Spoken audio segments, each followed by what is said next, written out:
she was going to be in Texas. So I said, open invitation. Right. You said you can come whenever you want. Anytime. You pick a time, I will be here.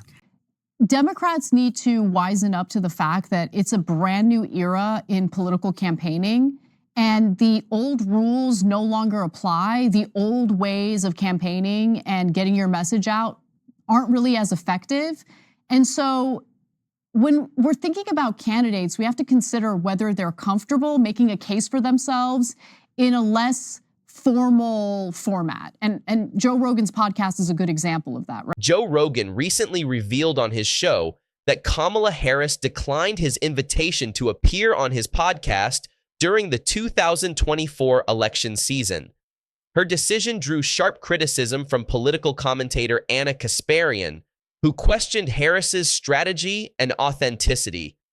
In this video, we'll unpack Rogan's perspective, Kasparian's reaction, and what this tells us about modern political campaigns. Let's dive in. She was going to be in Texas. So I said, open invitation. Right. You said you can come whenever you want. Anytime. You pick a time, I will be here. And you would have been the best person for her to talk to because you're not going to attack her. You would just ask her questions, but that's the problem. I don't know if she'd be able to answer those questions. I'll ask her a question, but I think they had requirements on things that she didn't want to talk about. She didn't want to talk about marijuana legalization, which I thought was hilarious. Why? Like, that's so... Because of her prosecuting record. Oh, well, I mean, that was her old job, though. Yeah. And, she put a lot of people in jail for weed. Oof. According to Joe Rogan, the topic of marijuana was an absolute no-go for the Harris campaign. He says it was one of the topics they told him was off limits if she did, in fact, agree to come on his podcast. But why? Well, during the election cycle, it wasn't until the end of September that Kamala Harris came out in support of legalizing marijuana on a federal level. And as Rogan said, she may have been hesitant to talk about it because of her prosecutorial record. And this was something that progressives were actually very critical about when it came to Kamala Harris during the Democratic primary in 2020. So as San Francisco district attorney from 2004 to 2011, Harris oversaw over 1,900 convictions for cannabis violations. There's a cannabis violation in my household on the reg. Like, it's just unbelievable to think about how many people had been thrown in prison over this, over pot. But let me continue with that graphic. Still, only a small number of those people actually ended up in prison, and that's important to keep in mind as well. Also, usually there's like a plea deal, so if someone was thrown in prison for what appeared to just be simple marijuana possession, typically they pled a more serious offense down to simple possession. But nonetheless, we all know that people have been thrown in prison in the past for marijuana possession and marijuana-related crimes. And she was one of the prosecutors who carried, those convictions out. Then fast forward to 2018 when she co-sponsored legislation with Senator Cory Booker to legalize marijuana federally. So maybe she didn't want to talk about like her evolution. Maybe she didn't want to explain where that evolution came from, but she did talk about marijuana on another podcast appearance. Here's what she said on the All the Smoke podcast. I just feel strongly people should not be going to jail for smoking weed. And we know historically what that has meant and who has gone to jail. Mm-hmm.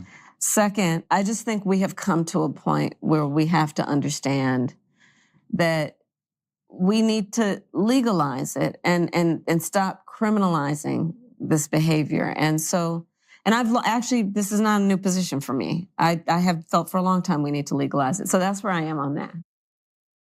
Kamala Harris refusing to appear on Joe Rogan's podcast during the 2024 election season was a major misstep.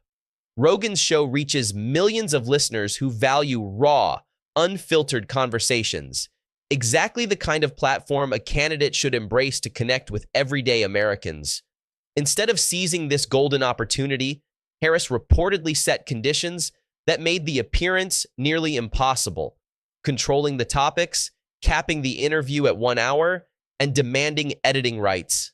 These restrictions made her seem overly cautious and unwilling to step outside her carefully managed political comfort zone. One major topic she avoided was marijuana legalization, Considering her controversial record as a prosecutor, where she oversaw thousands of marijuana-related convictions, this was a chance for her to address the issue head-on. For years, progressives have criticized her for this record, yet she remained silent.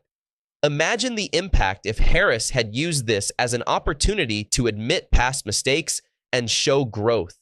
She could have said, "Yes, I made decisions I regret. Here's what I've learned, and here's how I plan to move forward."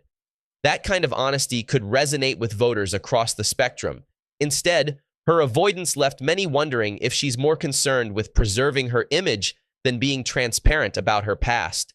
By skipping Rogan's show, she missed a critical chance to prove she's willing to engage in real conversations and face tough questions, something voters value now more than ever.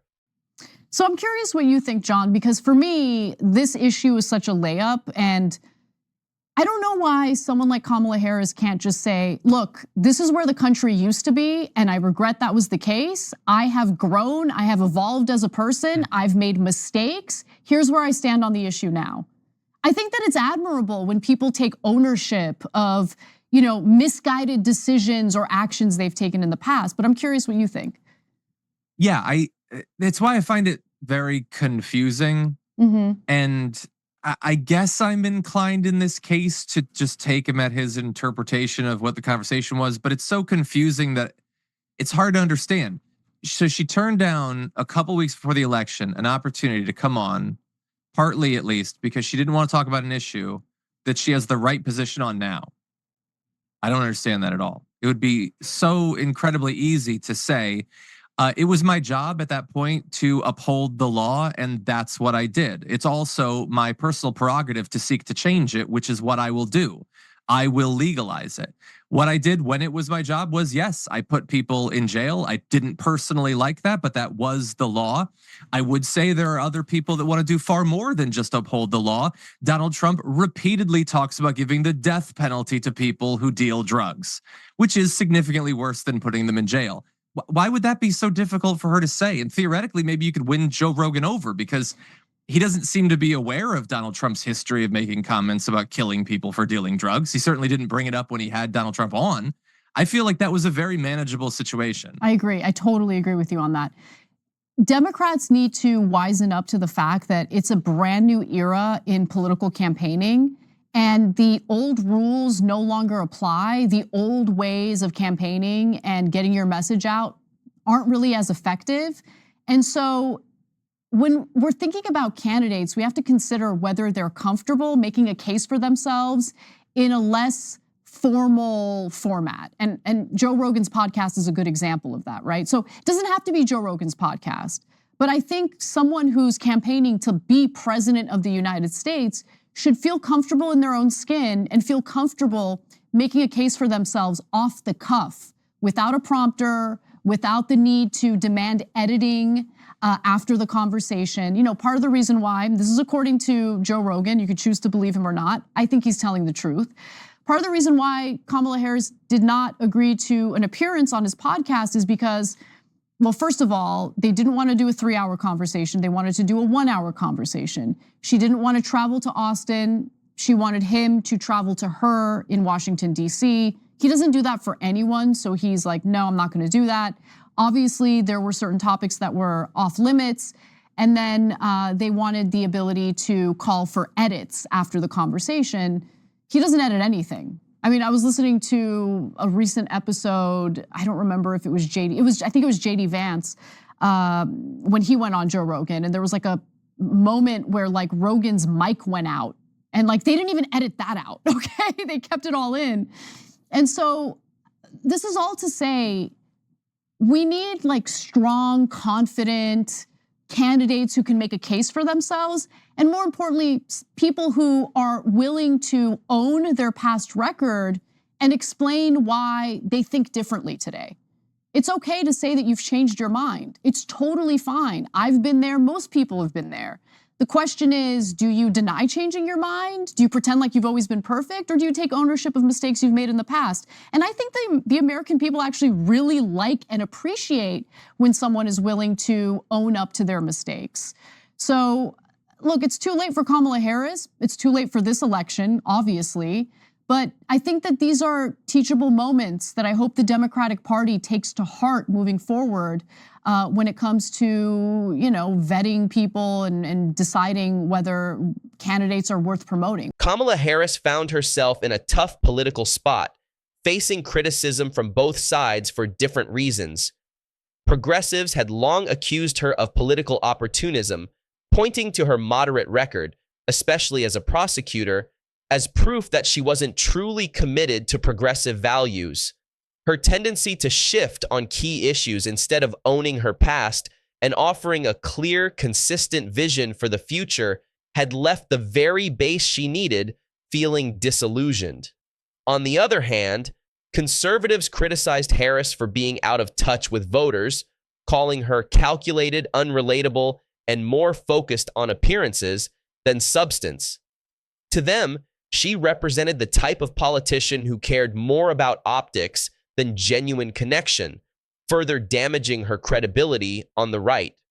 Together, these critiques painted a picture of a leader caught between ambition and authenticity, with both sides skeptical of her ability to lead effectively. Ana Kasparian had been vocal about Harris's failure to seize key moments throughout her campaign.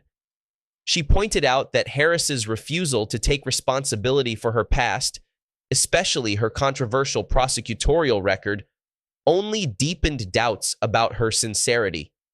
Kasparian stressed that in today's political climate, voters respected candidates who could admit their mistakes, explain how they'd grown, and show a clear, evolved position. Instead, Harris often came off as overly cautious, sticking to scripted responses and missing opportunities to connect with voters on a more personal level. For many, this wasn't just a missed opportunity. It was a sign of a political approach that no longer met the expectations of modern voters. What did you think of today's video? Let us know in the comments. Thanks for watching.